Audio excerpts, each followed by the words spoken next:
so delighted to be here. Guess what? This is my first time in Nigeria. And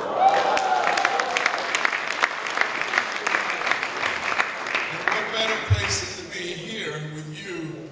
I can't think, I've traveled all over the world, but to be able to come here with Linus encouraging me for a number of years to come and speak to you. So I just want to thank you for allowing me to come into your home. And thank you. And I want you to know that because many of you have never heard of Mike Roberts, it's understandable. And the reason you've never heard of us is because rich people scream, but wealthy people whisper. So get ready, as we're going to have some fun this morning. As you saw on that reel, and I looked a lot younger then, by the way, I've had a chance to build closer to 100 companies, and I've employed over 11,000 people.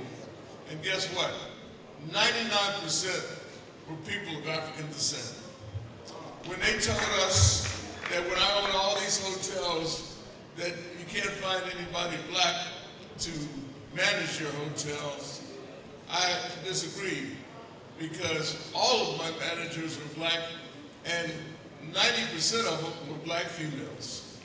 Because we have to empower our sisters to be able to present their knowledge, their compassion, and their influence on business. Capitalism is pretty simple. However, it's you owning and trying to sell a widget, I'm trying to sell a widget, and we're able to see who wins by selling. It's marketing.